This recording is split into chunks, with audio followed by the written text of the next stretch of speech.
The great mirror of ourselves is our children, our friends, our loved ones.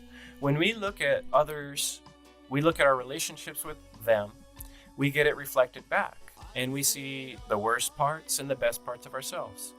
Relationships are our allies and our tools to leverage our self into being the person we want to be. If you feel like you're coming up short in your own mind and you're feeling hard on yourself, well, this presentation is designed to encourage you.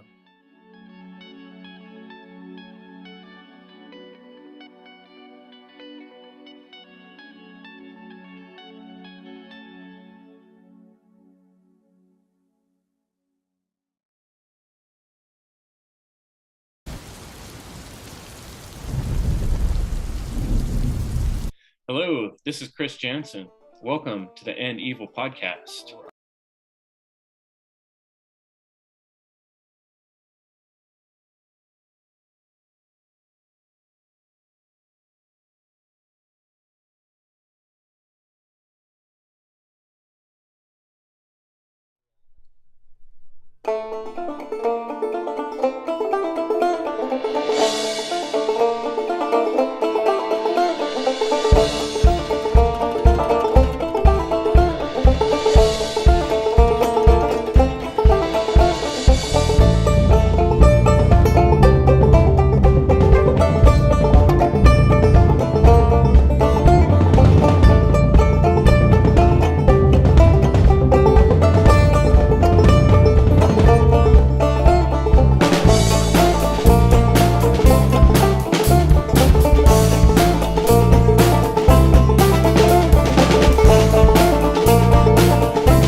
Hello, welcome to Freedom Under Natural Law Conference. This is the second Freedom Under Natural Law Conference. Welcome and thank you for coming. My name's Chris Jansen. In funnel number 1, I did a presentation that was called The Ultimate Connection. And if you want to go back and check that out, go to freedomundernaturallaw.com. But The Ultimate Connection was a presentation that was all about good and evil and God and how we all fit in. And what do I mean by end evil? I started a podcast called End Evil back in 2020. It was my purpose to work on teaching others the importance of freedom, on understanding natural law, and to recognize that everything we do matters, and how we treat other people matters, and every little thing we do matters.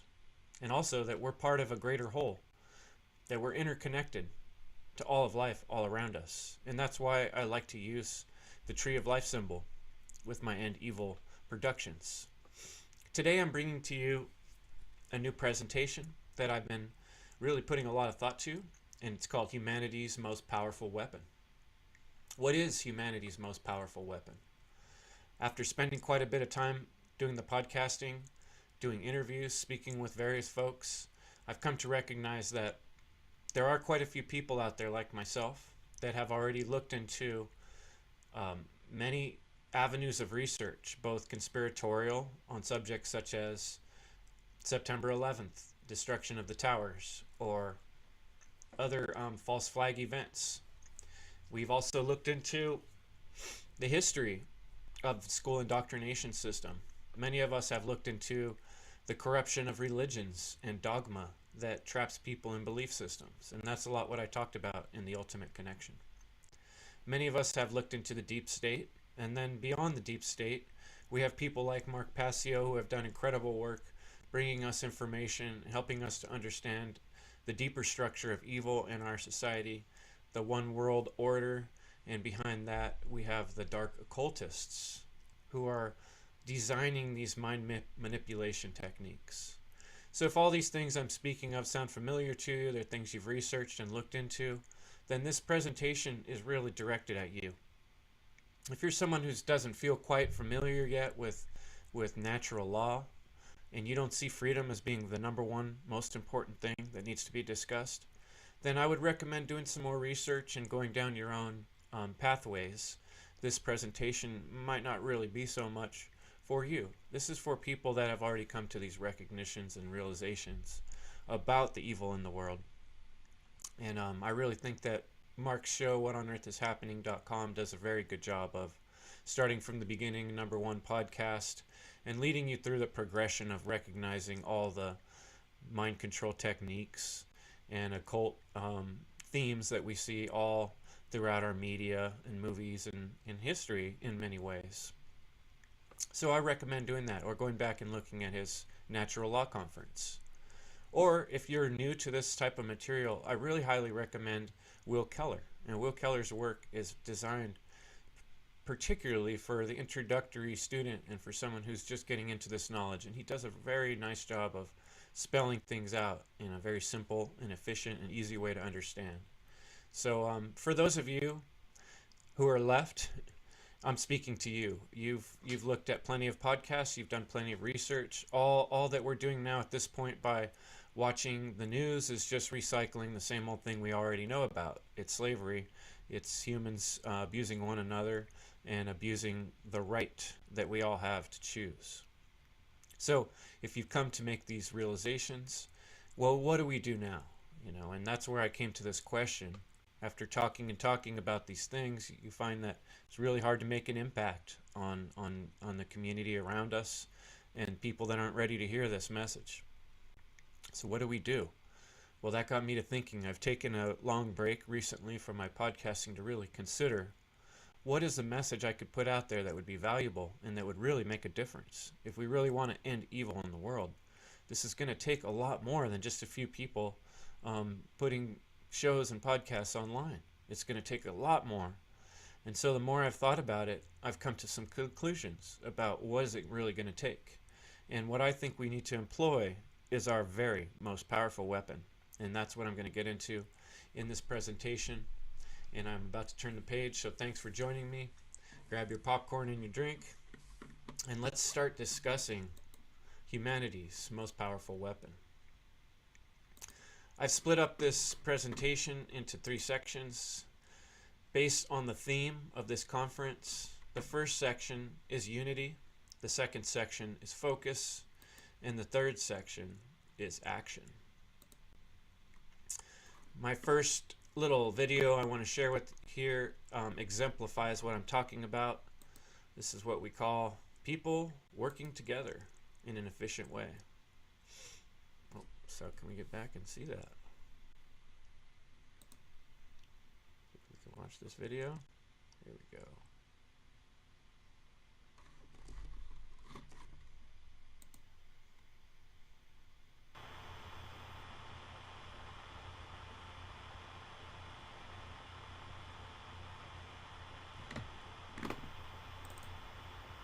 So when we watch this little clip, we see something very amazing happening. We see, how many guys are there? 5? All working together, and yet each of them are doing their own independent action. It's kind of a dangerous action too when you think about it. Big, heavy sledgehammers these guys are swinging, and yet they're coordinated, and they have trust in one another, and they use their timing. One thing I've noticed thinking about this video is that I think any one of those guys could probably not show up sick to work one day, and the other 4 would be able to fill in just fine. There may well be a leader of the crew, but in this situation there's no leader necessary. Every member of the team knows exactly what to do, and if they all follow through with their job and do it at the correct time, these stakes get pounded in really quickly. And everybody doesn't have to use a ridiculous amount of energy because they're working together and they're doing it in a very organized fashion. And this is a good example of what I'm talking about, that our most powerful weapon is, as a humanity, to fight the tyranny and to work towards freedom and to end slavery. Ending evil is going to require us working together, folks. And teamwork is not a bad word. In our society, teamwork gets a bad name because it's used to describe often things that we have to do by compulsion, or that we're forced to do. For instance, in school, when the teacher tells you you have to work together, she's telling you this by force. So this makes teamwork seem like something difficult and something that we don't want, when in truth, working together, coordinating, cooperating is the only way we're really going to make a difference in this world. And I made a short presentation about this called Unity, Focus, and Action earlier this year before I took my break from podcasting, and this was sort of my prelude to the presentation I'm putting out now, where I began thinking about this. And I've come to recognize that what we're looking at is a situation where we have an incredible potential to make a difference in the world, and yet that potential is inactivated at the current time because people are basically sitting on their hands rather than putting their hands together, as we see in this picture, and focusing on the same action. The other big problem is that we don't have the same focus, most human beings. However, you and I and the other people watching this conference, like I said, many people have already come to realize the problems in the world and recognize that human choice is of ultimate importance, and that without freedom, we're never going to have peace. And without understanding natural law in terms of, respecting one another's rights and respecting an individual's right to self-defense, without those moral base foundational things in place in all of our minds and psyches, we're going to continue down this road of violence and destruction and slavery of the future generations of mankind, because it's easy to manipulate people that don't have a solid moral base and have solid moral ground to stand on. So what do we do about it? We need to unite is really what it comes down to. But I think most people struggle with this idea of unity because they doubt the power of working together. And so what I wanted to do was point out some of the ways that the great intelligence of the universe teaches us how to work together. Obviously, we're much different than bees, but bees can be seen to doing amazing things that require a high level of organization, coordination, and individual part playing its role, just like the gentleman I showed you previously swinging their sledgehammers. Bees all have little different jobs to do, and they all do them very efficiently. And you can see the same thing with ants. I recently went through a battle with ants on my countertop, and they're just amazing. Their strategy and their ability to work alone and then as a group, and you can wipe out all the ants or all the bees, and they're going to figure out a way to reform their group and come back and get their food in another way. It's very fantastic to watch. And what it does is it shows us that these type of activities are possible. It's possible for a lot of individual. We look at these insects who don't nearly have the brain or intelligence that we have, and yet they're able to pull off some very technical things in groups and in teams, and working individually and as a team. Now, I think ants and bees do have some sort of, sometimes they do have like a queen of the hive, but you can go out and watch ants or bees behaving, and there's not like one ant with a whip telling the other ones what to do, or threatening to enslave the ones that don't do what's right.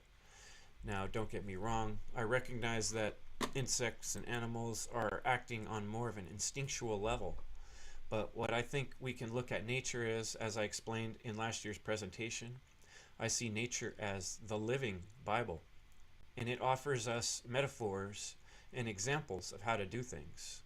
So if these little bugs can cooperate and get things done in an amazing way with their little brains, then us with our big, intelligent prefrontal cortex, we should also be able to work as teams. And we can, and we do. And I'm going to show you in this presentation some of the ways we do that and some of the ways that we can employ and improve upon.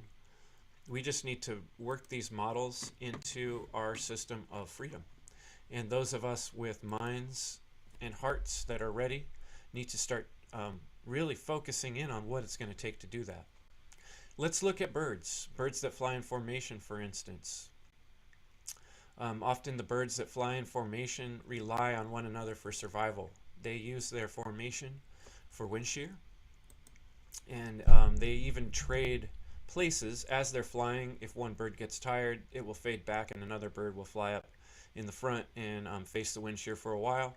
If one bird gets sick or wounded, another bird will break loose from the rest and go check on that bird. They have a pretty efficient method of working together, checking on one another, and recognizing, even though, like I said, in their instinctual way, that they need one another. They all have to do their part, or otherwise they don't survive. They don't really have much choice. As humans, we have more choice. We can say no. People decide they don't want to help others, or they don't want to be part of a group. And so what we wind up doing oftentimes with humans is drawing lines and drawing boundaries and saying what we're not going to do, and having egotistical battles or selfish battles. And we wind up preying on one another and calling it survival, when in fact it's barbarity. Nature shows us that's not necessary. Animals of different kingdoms obviously eat one another, but they don't eat all of one another and try to take all of the land. They only take what they need. And obviously we're not the same as animals, as I said before, but we can learn from how they behave, and we can look at their formations, and we can use those in our strategy making. So let's look at how things happen in the animal world and in the ants, and recognize that just like the ants, we are not a solitary species. What I mean by that is we don't survive well alone. There's very few individuals that can survive in the wild on their own that even have the skills. But even those that do have the skills, very few of those would have the social ability to be completely alone without other human beings. We are not that type of species. We rely on one another. Anything you can think of that we trade, eat, receive in society, there's some sort of cooperation and coordination that goes on to get the goods from one place to another. I mean, I bet you couldn't think of one thing that you buy or receive that doesn't involve layers of people working together to get it to you. So we can't survive all by ourselves is the point here. And especially considering what's happening in the big picture, where we have a global, tyrannical, centralized control of evildoers that are increasing their hold on the world and expanding their grasp, both technologically and in the minds of people with their manipulations. So we're getting to the point where those of us that want to fight for freedom and are going to, no matter what, are going to be very outnumbered, and we're going to need each other more than ever. And so we don't really have much of a choice at this point in terms of survival, but to work together and learn to create teams, groups, tribes, whatever you want to call it, and become more cohesive in the way we do things, so we don't get eliminated, so that the next generations can understand what's going on and that there is a fight for freedom and that that's what's going on. This next little bit I'm going to show you is a short clip. It's called Balance. This clip is about 7 minutes long, but I to watch because it really exemplifies what I've been talking about. And it really will be the perfect lead-in to the next aspect of this presentation. So sit back and enjoy the next 7 minutes of a little animation clip called Balance.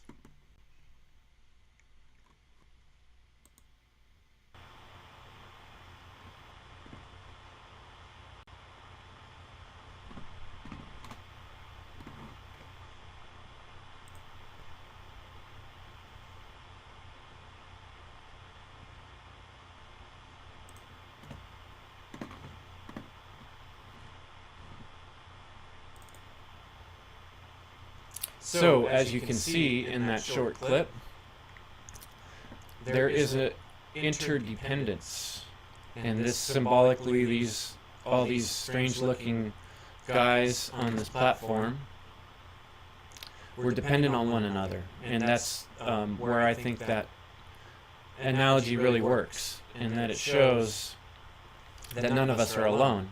So their platform floating in space represents us on this realm, this planet, wherever, where we all live, and how everything we do affects one another. So in this clip, you know, when one guy moves towards the edge of the platform, all the others have to shift their ways over to keep the balance. And as we can see, as the film progressed, something changes. This box, they find this box and bring this box on board. And I wrote on this clip here, when push comes to shove, it's selfishness versus selflessness. So this in the clip was when they really faced this problem, when things changed. All of a sudden it wasn't just moving around to keep each other's balance, it was also moving around to maintain the balance of this new item. And this new item gets everyone's curiosity. And right at the moment when one of these individuals decides that, he's more the one that really needs to be close to this box and more than the other guy, and he decides that he's going to actually take it to the physical level and push the other guy out of the way. And what we can see, what ensues after that, is the whole platform gets out of balance. The more that people try to make selfish decisions regarding this new treasure, and eventually every individual is pushed off or falls off the platform. And what this really symbolizes is natural law, and the experience that we have in this world when people do harm to one another. What we see happen is it costs the lives of people, or it costs trauma, and the situation degrades more and more and more. And eventually, in the end of this video, it's one guy with his box, so which symbolizes, one person with your selfishness, eventually creating the end of all humans, because not enough selflessness to share and understand that your actions are causing harm on other human beings. And ultimately, this is what this whole situation is all about, is recognizing that we need one another, that we're interdependent, and that what we do affects others. And if we don't learn to work together and recognize the balance, the natural law in the universe, we're all going to end up falling off the edge or dead in bad shape. And things are in very bad shape right now. So it's really time for us to focus. So I hope I've made the point here in section 1 about the importance of being united, and really making the point also that it's possible. Nature shows us it's possible. We can see so many ways in our modern world that we already work together. Like I said, think about all the goods you receive, all the jobs you do. They all revolve around a certain aspect of teamwork, of coordination, of cooperation. And these things are built with communication and trust, essentially. I'm going to show you another short clip. We're just going to speed through this one. This is just to show you what I'm talking about. These are a clip from the Amish people building their structure. Now, apparently, from what I read, a call goes out in the Amish community, and within 2 days, less than a week, you get hundreds of people showing up to help, and they can complete building one of these barns in a couple days. Teams of the females that don't do the building prepare the food, and I'm sure the younger ones get involved with that process as well. But you can also see, if you look closely, a lot of the materials are showing up with horse and buggy, and you don't see electric cords anywhere. They're doing everything with hand power, which is pretty incredible to think about. And it's hard for me to find examples quite like this in most of society. I mean, I've worked my whole life in construction, and it's amazing what we can pull together with a team, even of people that don't necessarily get along so well. Sometimes one or two of them's a drug addict, but they still we're still able to get incredible things done in teamwork. And that's the leadership in construction is often not as organized as you would think. So it's possible for people, even in difficult situations, to work together. But we can see here, in the case of the Amish, an example of people that are very organized, and they're sharing quite a bit in terms of they live close to one another, and they share similar ideals and a similar commitment to their community. And with those shared ideals and core commitments, they're able to complete fantastic tasks that most of us can't even come close to. Now, I'm not trying to idealize the Amish completely, although I do look up to them. I don't recognize that it's good to force dogma upon other people, and I wouldn't see myself living in a community that forced me to believe the same thing that everybody else believe or wear the same clothes as everyone else. But like I'm saying, with when we look at the examples in nature of teamwork, we can extrapolate, we can take from this the aspects that we need to learn from in order to accomplish what needs to be accomplished. There's so much work to be done for those of us in the freedom community, in the health freedom community, in the natural law community, voluntarists, all of us that have come to recognize that the current system of slavery with government is not working out well for anyone. We're all ready to make a difference, and many of you have begun speaking out. But what I'm pointing out here is that we're ready to move to the next level. Just speaking out isn't going to do it. That is a big part of the work, but it actually is almost impossible completely by yourself. You can create a show, you can work on it for many years, and it's hard to get other people involved if you don't create a tribe or a team or a group. And over time, that's where we need to go as a community if we really want to reach people. And that's what we're trying to do here with the Freedom Under Natural Law Conference, converging people, bringing people together. It sounds like anything that you hear is easier to accept if more people are saying it and more people are on the same page. That doesn't make a thing true, a lot of people saying it, and that's a common mistake people make in their thinking. But what we need to do is those of us that have similar core values is start working together on a more efficient and large scale in order to change the dynamic in the world. And that's going to require sharing core values and the currency of trust. The currency of trust is built over time. It's built in the things we do. And we have to be careful with who we trust. Otherwise, we get burned, right? In the Amish community, they're very trusting of one another because they all share similar morals. And they don't expect someone to do something totally that doesn't belong there, because people don't, right? And so that's what it's about for us in the freedom community, of being upright people, upright individuals, sticking to our word, doing what we say we're going to do, and keeping our promise to people. When we can do those things, we can start to form some very strong connections. And that's what it's going to take to make this difference in the world, where we no longer trample on people's rights and we treat people with respect. So let's look again to nature in a minute here. First, I wanted to say this is the lesson that we can take from the Amish. We can have shared values, we can have a commitment to our community, and we can share traditions and family ties. We can form together with people that live close to us and start doing traditions, have a work day every 2 weeks, every week, every month, whatever it takes. And once we work together, we begin to build trust. And when people say they're going to show up and they do, that builds trust. Communication, good communication is a big part of that. And I want to give a little warning in this presentation about types of communication. Using a phone to call somebody is always better than a text, which can be misunderstood. We have to be very clear with how we communicate with people. These days, there's so many modes of communication. It's easy for messages to get lost. It requires a certain level of organization and diligence on your part when how you reach out to people and how you do it. But this is a process. So let's look at team efforts in society.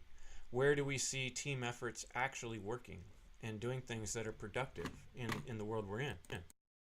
You know, even though we may not agree with a lot of aspects of the modern medical system and allopathic medicine, I can break my leg tomorrow and get it fixed up in a very short amount of time if I were able to get into a hospital and get in front of some of these teams.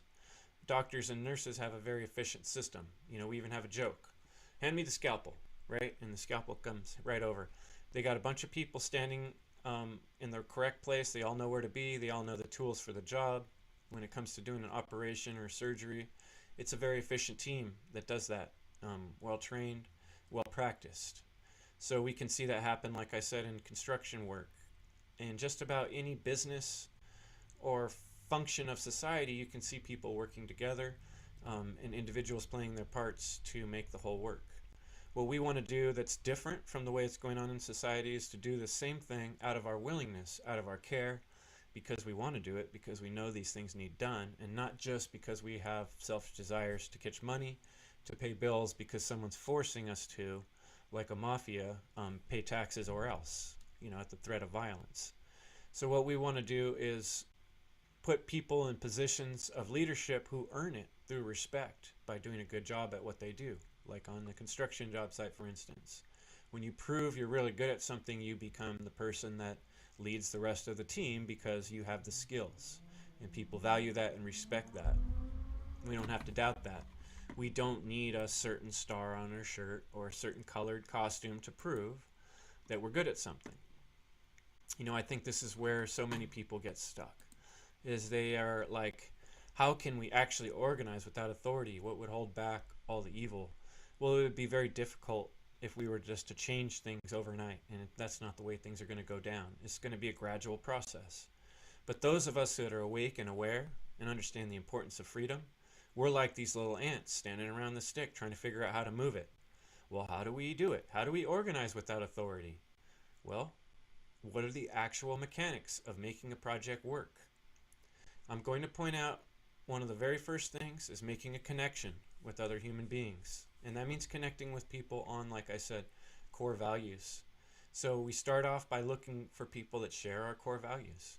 And then once we make a connection with people, we build that connection with good communication. And then that good communication over time builds trust. And with trust and good communication, we can then actually start working on coordinating and cooperating on projects. What those projects are is, only your imagination can you can go anywhere you want. We can do anything that we want. We look at the history of the world we live in, and there's amazing structures been built. We really don't know how people built them in antiquity. There's no explanation. I would assume an incredible amount of technology or an incredible amount of teamwork, or both. But it's possible to do things that are currently unimaginable. And we can see it in the animal world, we can see it in the plant world, and there are plenty of things on this earth we can look at to see how people have done massive, amazing things as a group. Some of the main ones we see are wars and battles, where people were mobilized in mass and committed overwhelming destruction. And it's kind of amazing. That is kind of a way of teamwork, even though it's negative. But we can see it's possible. In those cases, it's usually done by convincing people of some sort of fantastical story so that they will give up their life.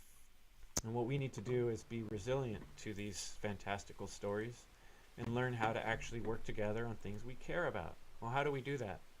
Well, I made this slide to point out that it's actually fun to work as a team, especially when you care about what you're doing. And if you really do care and you're passionate, a small group of people can captivate the minds of many. That's what's being done on the mass scale with like the Disney movies and the Hollywood propaganda. It's got the mass large percentage of population completely fooled into believing in basically moral ambiguity that nothing matters and you can do everything you want. It's okay to be full of greed, and it's okay to steal from other people in the form of taxes. So if we want to train and teach the next generations that that's not the way things have to be, then we need to work as a team and dramatically express and explain and teach others the truth behind the lies that are being fed. We need to be putting out better productions than those in power and not doing it in a manipulative way. And what's amazing is if we are working as a team and we are on the same page, we're doing it because we care from our heart, not because we're coerced into doing it. And that could supply us 10, 20, 30 times the amount of productivity and efficiency because everybody on the team is there because they want to be. Not like school where you're forced to be there and it's drudgery, or work where you have to be there to pay your bills, otherwise you're going to fall behind and not be able to pay your taxes. If we're those of us that are doing this, like all the presenters on the One Great Work Network, all these wonderful presenters over time that have brought us this important information, most of them have done it on their free time and maybe found a way to get themselves paid, but they started out with their willingness and their desire because they cared. And if we're coming from a place of care, we can be more powerful than the evildoers, who right now are basically totally defeating us. And we need to take some lessons from them. Look how effective military teams are. They are more effective than teams of loving people. For the most part, they can get more done. You take a team of Navy SEALs and you put them on a project, they're going to knock it out a lot faster than a team of random freedom activists. I can almost guarantee it. Not many of us freedom activists have practiced or trained together or worked on higher level skills like completing an operation together, like defending a life together, like creating a movie together, making a documentary to teach. These are some of the projects we could be working on. How about creating a school for teaching natural law to children? You know, there's plenty of awake, aware adults who have the ability to do such thing, and yet they're not doing it. They're sitting on their hands. While the military is out there invading and bombing and taking over more of the world, people like us are sitting around wondering why the world's an evil place. It's because we're not taking the time to focus together. And so that's what I'm talking about. We need to focus the way these military teams, we need to focus the way that actors do. And it's really not as hard as it sounds. It's really just one thing at a time, just like the bucket brigade. You get enough people together, they're all there for the same purpose. You just hand the bucket from one person to another, and pretty soon, you know, you can move all the water you need, whether it be putting out a fire or building something. I was personally had the opportunity to help on a project in Mexico where we were building a block house, and there must have been 30 people standing in a line, and we shipped hundreds of concrete blocks from the trucks as they delivered them, and the house was built in no time. It was fantastic and amazing to see with very little tools. What can be done with just people standing in a line and handing things across, you know, and that's really what it comes down to, is really what we need to do in terms of working together. Once we get past the communication and making the connections with people, then it's just a matter of each of us playing our part and doing what we're best at and handing the project on to the next person. But in order to get to that point, we need to focus together on the same project. And what is that project? That project is freedom. No other project matters. You know, if we continue to get distracted and fooled, arguing about all kinds of little details of what's in the news or what's going on in the alternative news cycle at the moment, we're get caught up in a disaster of petty issues that really don't affect the whole. What we really need to be concentrating on is the fact that we're getting defeated and the fact that we're losing our freedom by the day. If we're not all on the same page about freedom, we're lost. We're divided. And that's the only thing that we really need to be united on, is natural law and freedom. That protecting, each human being has a right to protect themselves. That is self-defense. And when we understand that and we unite and focus on those principles, we're not so easily defeated.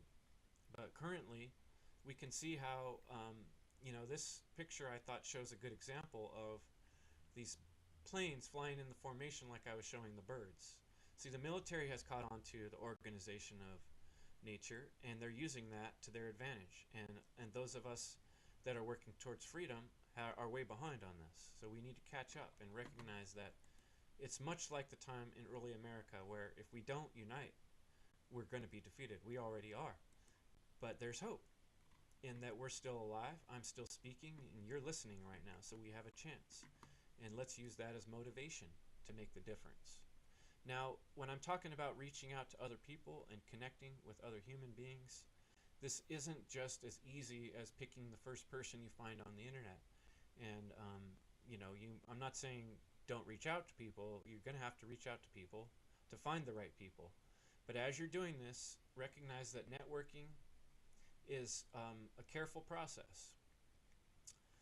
We see here with the fish how they work together in the ocean. By having lots of the fish, they protect themselves from bigger enemies. That's how they feed and catch their food, is by moving in a certain way as a group.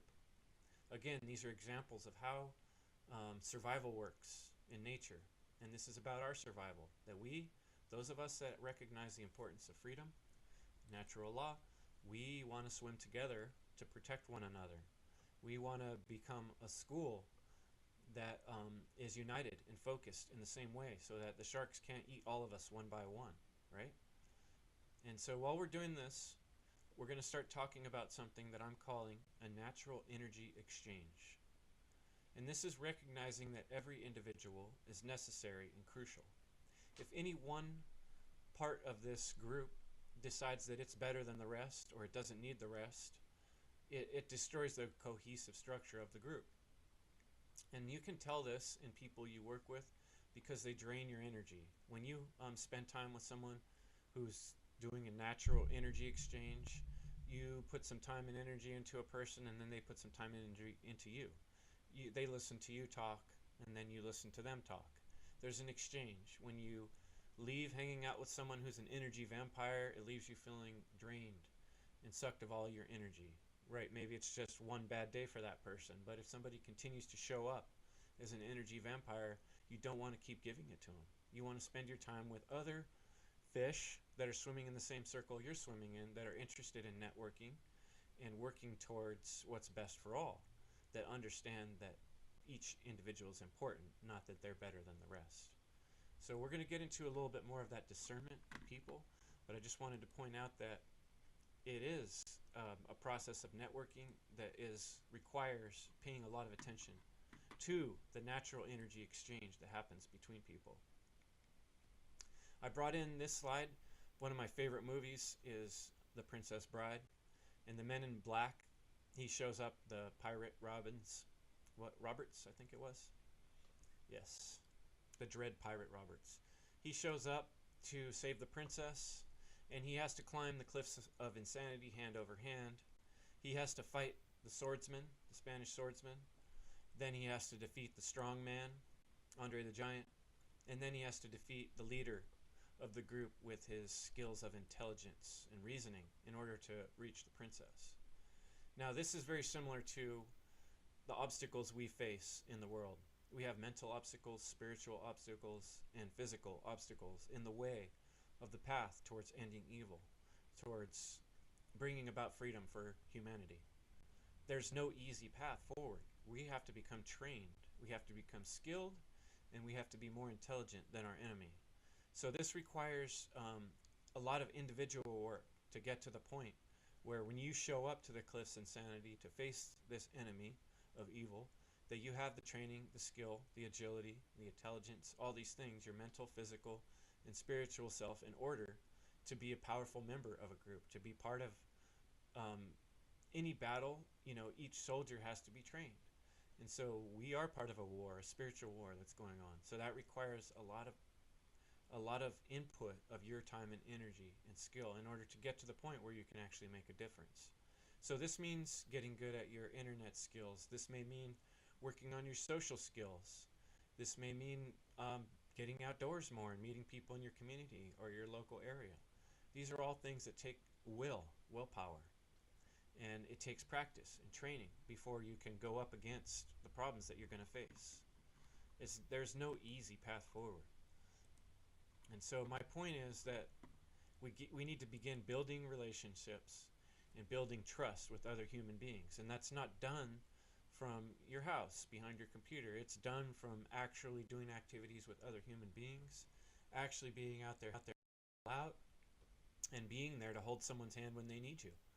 And like I said, choosing people who are worthwhile of your trust, that return that same sort of trust to you when you need it. When we do things together, like helping someone move, or helping someone with a project that's really important, or helping them with a health problem, maybe taking them to the doctor, it builds an incredibly strong bond. And this is the type of bonds we need in the freedom community to fight this war, because we're up against an enemy that's technologically advanced and that's been working for generations to have this power differential over us.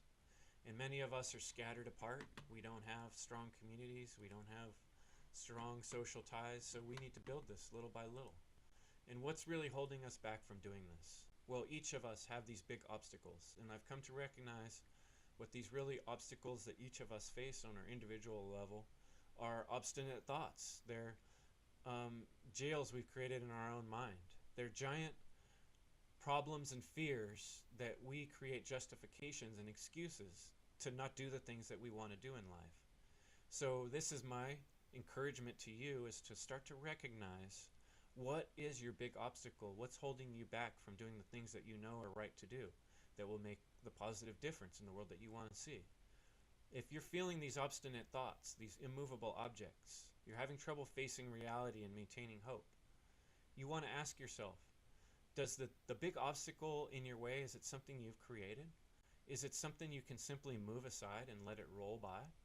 Because it may well be, because most of us do this. This is a common dynamic. I've caught it many times in my own life. We create our own problems.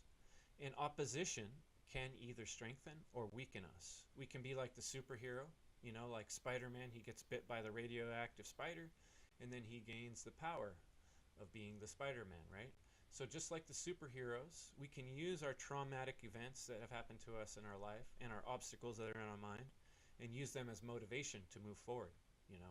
The enemy of freedom is the tyrannical forces in the world. They have overwhelming power over us right now, seemingly. But if we don't let that problem hold us back, and we don't see it as a big problem, we recognize that we can easily overcome it in numbers, then we maintain hope. And we don't let that obstacle hold us back from doing the next step that we need to do. So in the picture there, you see the little guy, reaching up and holding that big rock. Obviously, that's a posed picture, and that actually is symbolic of the situation. All you have to do is stop standing there, let that rock stand or roll on its own as it pleases. You don't have to be stuck there anymore. And especially if you get help and find other people that are on the same page as you, then we don't have to feel quite so overwhelmed. So being divided, falling because we're divided, let this be inspiration to you. Learning from our enemy, let this be inspiration to you. Let this be the motivation we need to move forward and kick ourselves in the butt. We are outgunned. We are out-organized. We have a technologically advanced enemy that's got all the pieces on the board right now. So that's why it's so important for us to begin working together on this problem. We're not going to be able to do it just as one or two people here and there on the internet making little presentations. That's great. Keep doing that. But we need to accelerate our efforts and combine our efforts together and make better projects, higher quality movies, higher quality documentaries, be out on the streets talking to people, creating schools, and replacing the structures of society with ones that don't require force and that don't disrespect the rights of the individual. So be inspired to change things and to make things better, and work on our technological skills so we can catch up and get ahead. And I think a big part of recognizing the real problem here is recognizing that all of us, and I'm talking about myself, I'm not making fun of other people here, all of us have been damaged. Our brains are damaged. We've been damaged by trauma, and this is what I call trauma-induced brain damage. It's come through movies, television, political propaganda, religious dogma, every form, chemtrails, food poisoning, water poisoning, radiation poisoning. Since we've been born, our bodies and minds and souls have been polluted. And many of us are facing actual physical brain damage in our head. And in order to change that dynamic, it's a lot of self-work. Like I said, working through our own self-trauma. We're going to get into that in the next section. Recognizing the problems that hold us back and seeing the stories that we're telling ourselves that are keeping us from moving forward. So, this is almost like a little bit of a relief. Look, we are all trauma. We all have trauma-induced brain damage, and that is a problem. But don't let it be an excuse. Let it be motivation. We can work past this. We can grow new neural networks. We can get our bodies healthy. We can exercise more. We can achieve more, and we can transcend this problem of being brain damaged zombie human beings and be enlightened, awakened freedom fighters. It's up to you to do that. It's up to each of us. I'm still working on it in my life, and I'm doing everything I can to encourage you and those around us to do the same. So this next slide is something I created to talk about this discernment process we have to go through in order to make connections with other human beings, which is the first step in this process of focusing in and creating a team or a group or a network. You could create a mastermind group. You could create a Facebook group. You can create a real life Freedom Cell group. Maybe start off with just having meals together and then work towards reading research together. Then maybe outreach on the streets, spreading pamphlets about natural law. All these type of things are just suggestions. Your imagination can come up with all kinds of wonderful, amazing things to move things forward in terms of freedom for all human beings. But in order to create any type of team, to create any kind of connection, we all have to work through this problem of meeting other human beings, and some of them aren't so easy to get along with. Many of us have been traumatized by interactions with other human beings that haven't gone well. And it makes us not want to be part of our group. It makes us not want to get with other people because we've already been burned. Now, a lot of that is recognizing the type of people that we're making connections with and not letting certain people into our life, not spending a lot of time and energy on people that are basically psychotic, okay? Everybody's on their own journey. We can't help everybody. We have a job to do. We need the people that are ready to do that job. So you don't hire someone to come on a carpentry construction job site who's never touched a tool in their life and is afraid of dirt. It's just not going to work out. It's the same type of thing. If you're looking for a team member, you need someone that has the skills to get along with other human beings. And so I've created here for fun, a fun way to look at this, what I call the moral relativism spectrum. And another way to put that is the psychoscale. Completely psychotic people basically are the ones running our world right now. They're the ones at the very, very top. And that's the Sauron emperor type of individuals that really don't have any empathy or care about other human beings. They're willing to do anything and everything to reach their desires or power. Now, most people we meet on a day-to-day basis and spend time with are closer to the green side of the scale. What I did there was show Pooh and Tigger and Piglet and Owl and Rabbit and Eeyore because they're kind of good archetypal characters that show personalities that we see in people, right? Like your average person does have maybe some anxiety, or they get too excitable, or they are a little bit on the lazy side sometimes, but they're good people. They care about everybody. They really care about the group, and that's what we see with Piglet and Tigger and Pooh and that whole crowd. They're just different, they have their personality types. Some personality types clash a little bit, sometimes Rabbit and Tigger don't get along so well.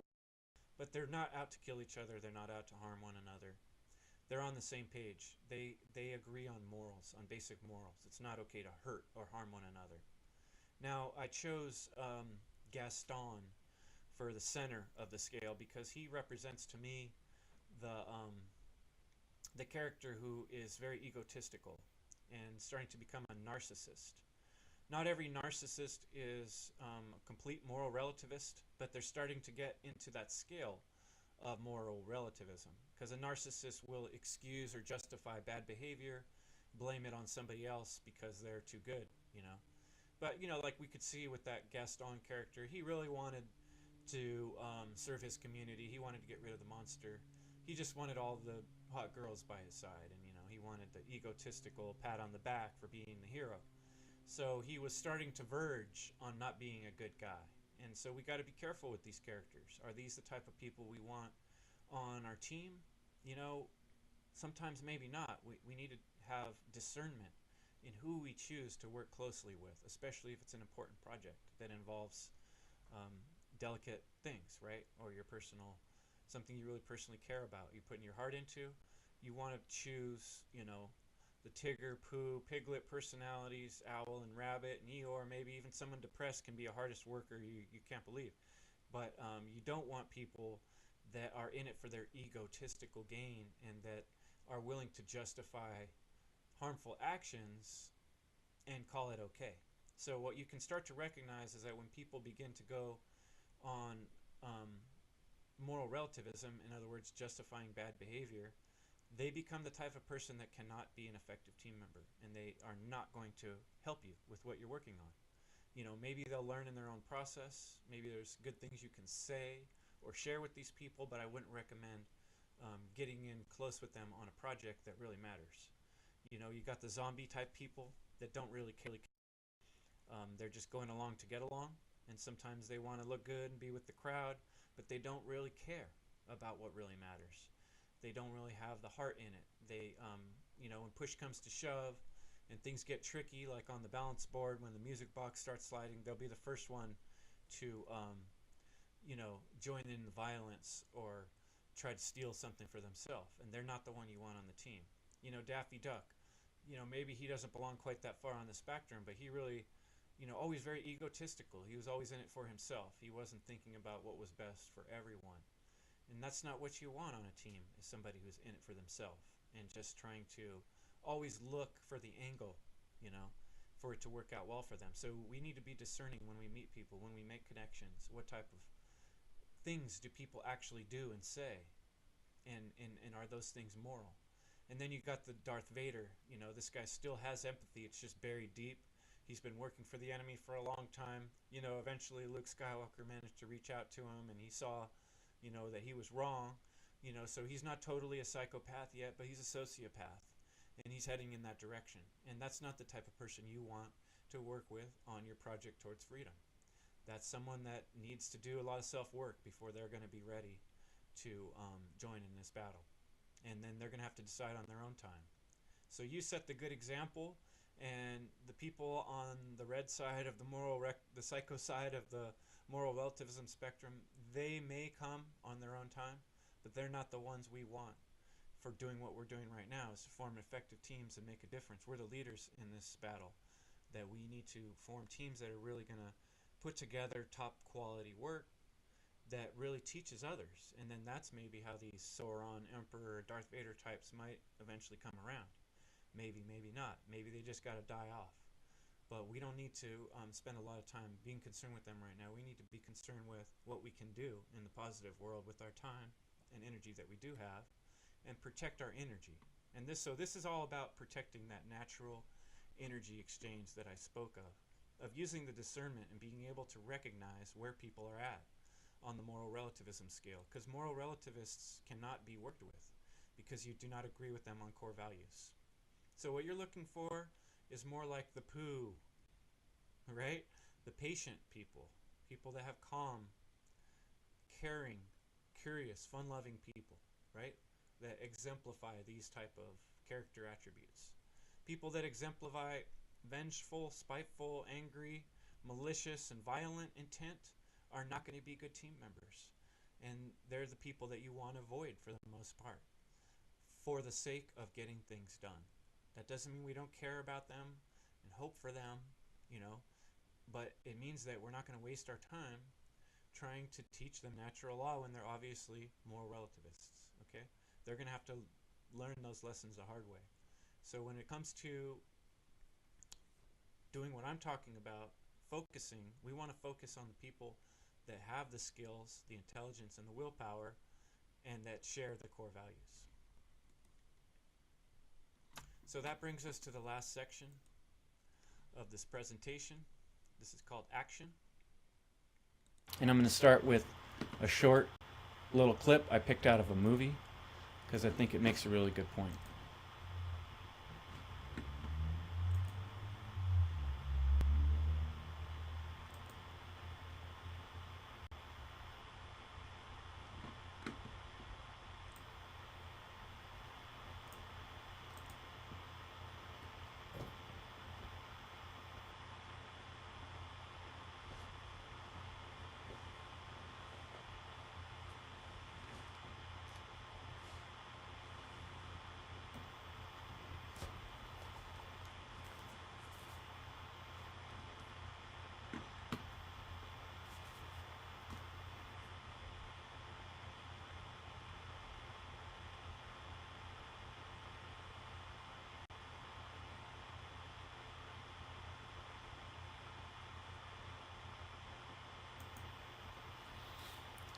So the little things you do every day will decide whether you're a good person or not. I love how he said that at the end. I also like how he pointed at the heart and at the head of his young man he was teaching to explain to them that it wasn't about religion and it wasn't about beliefs. Being one with the universe, being one with God, is about what you do in the moment. And it's about your heart and your mind and where your choices lie and what you actually do with each moment. So, moving forward in terms of action, a lot of the work that we actually have to do to be part of the movement for freedom, the movement for change, is controlling our own emotions and mastering our emotions. Like I said, we're all damaged. We've all been through a lot of terrible things in society. We've all been abused by a society of slavery, in a culture of slavery, right? And so we're all traumatized. Many of us have had parents that were abusive or dealt with people that have emotional problems, serious emotional problems, and we've been traumatized. But what's important to recognize, something that I've really come to learn deep down, is that my emotions are mine to master and no one else's. And that doesn't mean that it's okay for someone to hit me. If someone hits me and I get angry, I have a right to be angry, right? But what I do with that anger is my responsibility, right? And I have a right to defend myself. Everyone has a right to self-defense. And that includes emotional self-defense.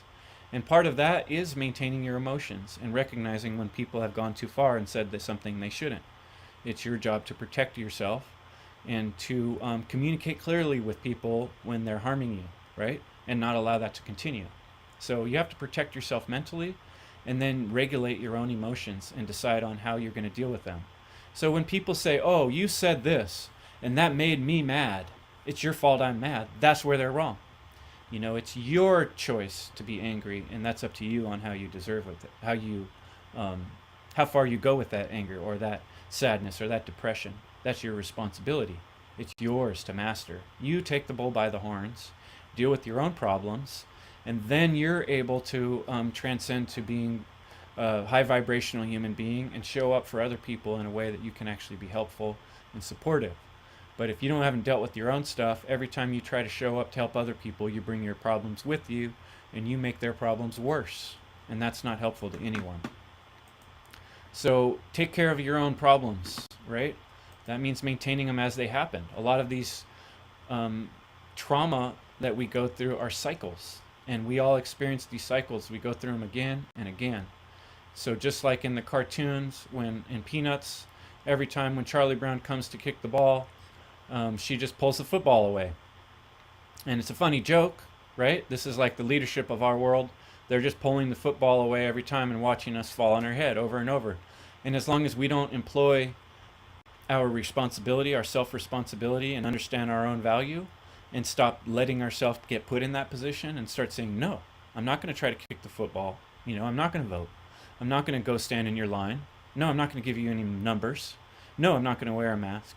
Until we stand up for our rights and employ our self-defense, we keep getting traumatized. We keep getting tricked. And this also happens in personal dynamics and relationships. We see abusive relationships, like physical abuse. Often a woman that gets abused by a man will leave him and then go get together with another man who abuses her. And then her child will go and seek out an abusive male.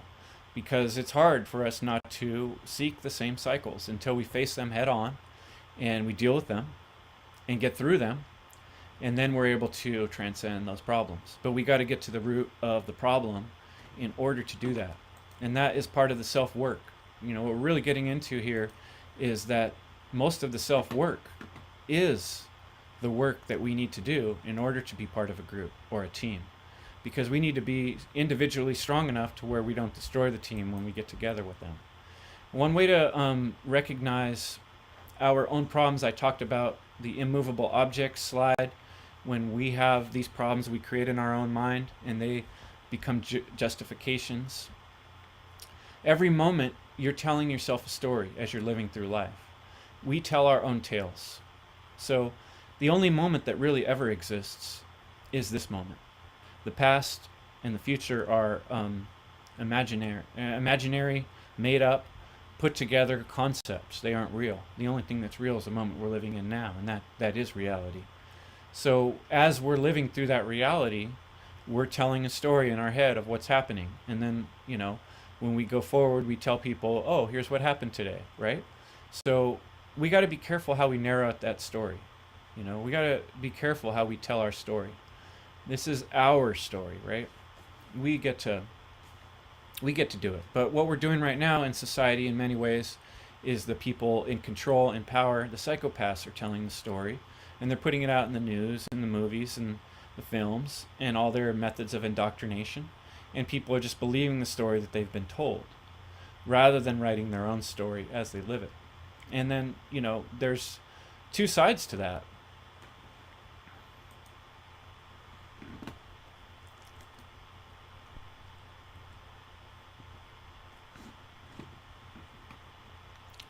So what that clip really shows us is that I really like the part of that clip where he says, your heart and your mind, and he points to the gentleman and tells him that really every moment you decide what's right and what you do and the choices that you make. And it's your heart and your mind. It's not your beliefs. It's not your religion that decides what's right. It's what you actually do in this world. And so the action aspect of this presentation is really all about your inner work and what you have to do to be an effective member of a team, to build up yourself to the point when you can handle your own emotions and problems and not bleed them onto everybody else everywhere you go. Because we're all traumatized by the lifestyle we live and living in this culture of slavery that we've all lived in for so long, that we all have a lot of emotional issues. Many of us have been through traumatic life events. We've been with people that have physical abuse, alcohol abuse, and such. We've broken families, broken homes. We've all lived through many abuses. And so now what we need to do is master our own inner child and deal with our own inner traumas and take our own bull by the horns. Often someone will say, oh, you said such and such, and that made me feel mad, and that's why I did such and such. So as if it's somebody else's fault. But the truth is, your emotions are your responsibility. Now, if someone harms you, you have every right to defend yourself. Self-defense is one of the biggest parts of this whole thing, and that also applies to emotional self-defense. When someone's attacking you emotionally, you need to stand up for yourself and put a stop to it with good communication. Communicate what your needs are to people that are close to you, and you don't want to, like I said before, spend a lot of time with people that are vampires that are taking from you. So that's up to you to respect your field, to respect your value and not let people trample on you. But facing your deep issues and your traumas is part of your responsibility to build yourself up so you can transcend some of the BS in this world and be at a level where you can join another group or where you can work together with other humans and make connections and be able to get along with them without getting confused what's your trauma and why you're losing control of your mental ability to communicate with another person or why you're getting triggered. You need to have a good hold of these things. That's your bull to grab by the horns. So once you do that, then that puts you in a place where you can be a valuable team member, where you can help others. And a big part of that is recognizing the trauma cycles that we all go through in life and that we've all experienced. Many people grew up in households where they were physically, sexually abused. And the tendency then is to follow in that path and do that same abuse in the future to someone else or seek it again yourself. So often we see this happening to people. Yet, in order to get out of that cyclical cycle, we have to face our trauma. We have to face our fears head on, face on, and stop falling for the mistake. We see in the cartoon when Charlie Brown comes to kick the football, every time she pulls the football away and he falls on his back. And this is like our relationship with ourselves and our relationship with the government that continually takes from us, and we keep falling for the same trip over and over and over. You pay your taxes, you do your voting, and you think it's going to help, and they're just pulling the football away, and you're falling down again. It's not really helping you. It's not really for you. It's for the tyrannical leadership. all these things in society that are pulling us down, we're often contributing to by continuing to pay into these things, by continuing to go to these indoctrination type centers and continue in these systems. So removing ourselves from these systems requires a higher level of teamwork, because we need to create alternate systems of ways that do things that don't involve force, where people have a choice to say no, that can voluntarily be part of something or not if they don't want to. We can organize ourselves and form groups just like small companies do that want to build a business, that want to build a home, or want to build anything. It can be done. We see it get done. The only difference is we want to do these things without coercion. And think about how much better our groups would work if we were cohesive and we were all on the same page doing it because we cared about it. Well, that's going to require each of us first working through our own personal issues. And a big part of that is recognizing that in every moment you're telling yourself a story. A lot of us live in our imagination. We tell our own tales. But the truth is, the only moment that really exists is the moment you're living in. Reality only exists right now, right now, right now. Whatever's in the past or the future doesn't exist anymore or doesn't exist yet. And most of it is just storytelling. So to become powerful, strong individuals that are confident in ourselves and we understand our own value, that means we stop telling these stories that society's telling. We recognize that the powers that be, the tyrannical forces in place, they're telling stories through the media. They're telling stories through their propaganda, and people are just believing those stories and living those out and continuing to tell those stories in their own head, when what we need to be doing is writing our own story. And that's partly having the hope and the imagination of working together on good things that don't harm others, that allow people to make their choices and do things as they think best. And there's ways we can mutually benefit. So a lot of that too is how we program ourselves. When we say to ourselves, oh, I can't do it, it's too hard to meet new people, it's scary to connect with people, right? I've already met too many people that are assholes and I'm not going to take a chance. These are us telling us negative stories that are reinforcing and programming the outcome that we're going to receive. So if you want to become part of the change, part of the programming you want to put into your head is, I can be part of a group of people that are ending evil. I can form a powerful team that makes a difference in the world. We can work towards freedom. We can create alternate systems that provide education for children in such a way that we don't rob them of their soul and their spirit. We can do these things. We have to tell ourselves that we can do these things, and that's part of the focus aspect of this journey. And when we begin to tell ourselves a better story and quit believing the justifications and the stories that we've been told or we've been telling ourselves, then we get on the path towards the future that we want to imagine. And it's really up to us to have the willpower to do that, and the imagination to tell a story that's worth telling. So part of the way to get out of that past problem is getting to the very root of the problem, looking at where the trauma you're dealing with originates. And when you do that as an individual, then you're able to really deal with that problem. Oftentimes we see things that happen to us in our childhood when we look back, and we're still living out these traumas over and over and over, and it's causing a trigger in our life. Every time we get close to someone, we haven't yet gone back and recognized the root of the problem and really thought about that and faced that fear. And once you do that, it allows you to transcend those problems. And then you're a free and clear individual who's in alignment with the moment. You're full of energy and vibration, and you have energy to share. And then you can join that natural energy exchange I described and be part of this team, this wonderful group of people that are trying to make a difference in the world. And you will have plenty to offer because you have that energy to offer. So as far as the self-work, this is a huge part of it. We're trapped in our own head with these uncomfortable, unproductive, and unrealistic thoughts. Many people these days are sitting at home on their computer thinking about things by themselves. Until you reach out to other human beings and bounce your ideas off them and actually have long 3-4 hour conversations with people, you're not going to get anywhere on a lot of these things.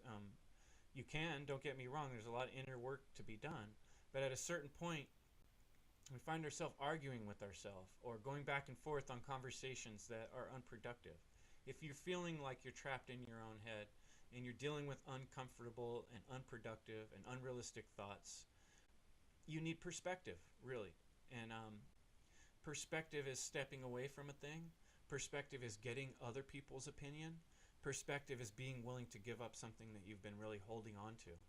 So getting out of your own head is a real big key to being able to be part of a group or to make a connection with another human being. You have to be willing to be accepting of new ideas and to be able to put some ideas aside that are really important to you because they're actually inhibiting your ability to get along with others. And now some things we don't want to put aside, freedom for instance, but other things we don't need to argue about and regurgitate because we have a more important problem, and that's slavery, human slavery, right? That's getting worse. Our children will wind up in the matrix, trapped in tubes if we don't do something about this. The time is now. So here's a solution, actions you can take. If you're having mood problems, you're having trouble getting along with other people, get out in nature, get some exercise. Friendships that you already have, people that you trust, are a great way to deal with problems. You help your friend out, go for a long walk, somebody listen to their problem, then they're going to be there for you when you need it. Nature, I always find, is the best way for me to deal with these problems. You get outdoors and things feel a lot better, especially if you do some heavy, vigorous exercise that deals with a huge amount of mood problems and emotional issues. You have to have the determination and the will to not want to be in a terrible mood and to really want to do the right thing and to want to see yourself as a hero. You have to believe in yourself ultimately, and that's part of what I said of getting out of your head. Sometimes it helps to get out in nature, do something really physical, or spend some time with other people, and maybe even people you haven't met before.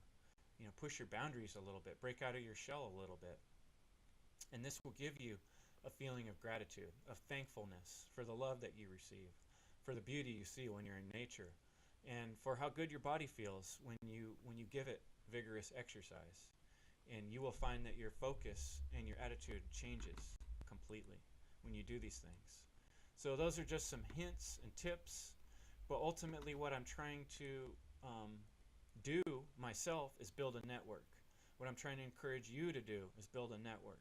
The Freedom community needs to build a network.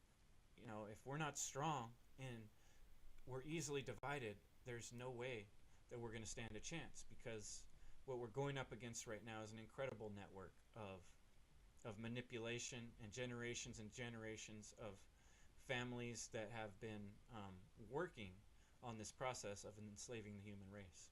And so in order to have a chance against them, we need to actively be building our network. How does that happen? Number one, you make a connection with somebody, one other person. If that person doesn't work out, you can't maintain that connection, you try another person, making a connection with that person. You communicate back and forth until you build trust. You plan something together. Maybe you get together for a meal. Maybe you get together to watch a movie. You do some activities together. Then when you start to build a certain level of trust, then you can begin coordinating and cooperating on a plan. So it starts with good communication. It starts with making a connection. And then the other things proceed forward with your determination and your will to not give up. And along the way, use your discernment. You don't want to be just constantly putting out more energy than the other people in your group. And if so, then you need to look for other group members that are willing to help pull their weight. Each of us must carry our own weight. Of course, some are always going to need help. There's always going to be people that are sick or weak or elderly, and we need to help those people, and we can. Most of us have a little bit of extra to give, especially if we're going through the processes and procedures I'm describing of keeping our bodies strong, keeping our mental self strong, and working on our spiritual body as well. Then we'll be able to give a little bit and be generous, and that actually makes you feel good, and it actually makes you stronger as long as you maintain that balance like we talked about in the video. You don't want to be trying to maintain balance with a bunch of Sauron, Darth Vader, moral relativists who are trying to steal from you. That's just not going to work. You're not going to be able to be generous to those people because they're just going to keep taking from you. So using your discernment, making connections with the people that reciprocate and that understand the natural energy flow is the way we're going to make this difference in the world, and is the way we're going to form teams and groups and tribes, whatever you want to call them, to make a difference. And then the last piece of advice and tip I want to give you is to get your downloads from the source. All truth exists within the universe. All truth exists within you. So if you get yourself in the right place, if you can meditate, you can get in nature, you can get your body in alignment, at a high vibration where you fed it well, you're not putting poisons in it, you've detoxified your body, you're going to get natural thoughts and feelings that are going to help lead you in positive directions. You can get your downloads from the source. It's very possible. I've experienced it. Many people I've talked to have experienced it. Sometimes you get the tingles all over. Sometimes you get this incredible feeling of joy. Sometimes ideas and thoughts just flow into you. But the only way for that to happen is to turn your body into an antenna that's in alignment with the universe. So that means you're not harming people. That means you're not lying. That means you're actively trying to do good things and working from your heart and your mind, as the man spoke of, in each moment, with your willpower. So if you do this good work and you work on yourself, you get your downloads from the source, you work on your natural energy exchange, you use discernment in making these connections and building trust with people, you show up when you say you're going to be, you be honest, be the person you say you're going to be. Get out of your head, deal with your own personal traumas. Then we can do what we need to do to make the future that we want to see. And actually to make the reality in the moment begins to come true. I've actually been experiencing that in my life. The longer you focus and put action into the things that you want to see in the world, the more you're going to begin to see them manifest. But it's not going to happen without the unity, without the focus, and without the action. So it's really up to you.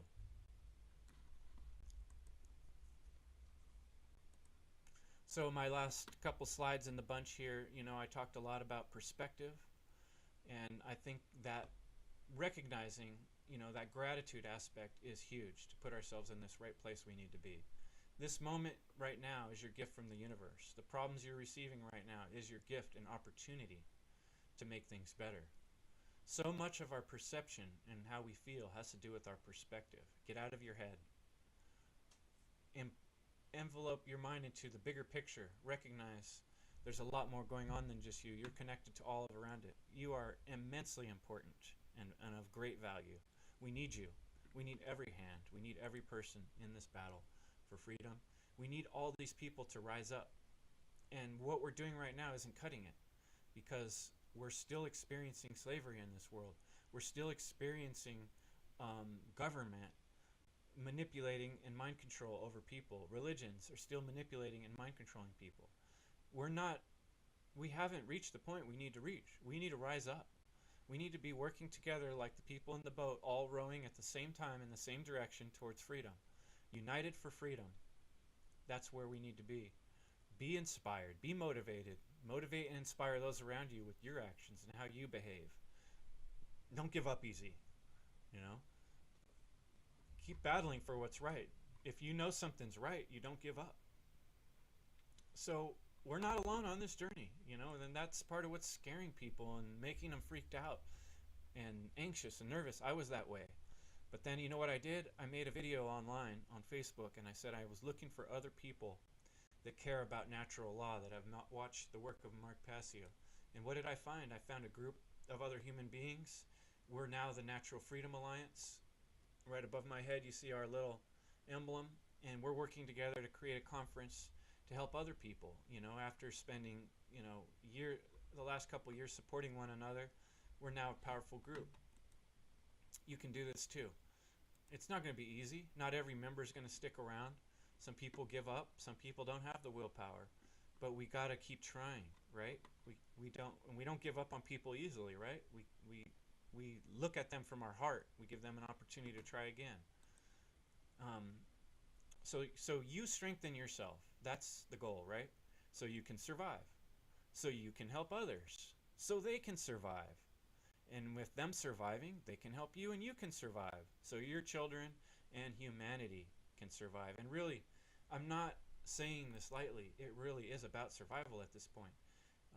There's so much power in the hands of the evildoers and the tyrannical forces in the world and technological power that we're getting crushed. Our children and grandchildren aren't going to stand a chance, those who care about freedom, unless we unite together and really get coordinated and organized. So this is the right of Paul Revere. I'm not joking around. We need to do this to survive, and it's really important and crucial that we make good decisions along the way and don't join arms with evildoers and people that are moral relativists, because they're not on the same side you are. Some of them seem like it, but they're not. And you only can tell by what people do and their actions over time. So I would like to encourage you to never give up, to keep trying, to work towards finding other freedom lovers in your local community as close as you can. Join arms with them, work together. Find the solutions, use your imagination, and employ the best and the most powerful weapon that we have as humanity, and that is the power of unity. Thank you.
The great mirror of ourselves is our children, our friends, our loved ones.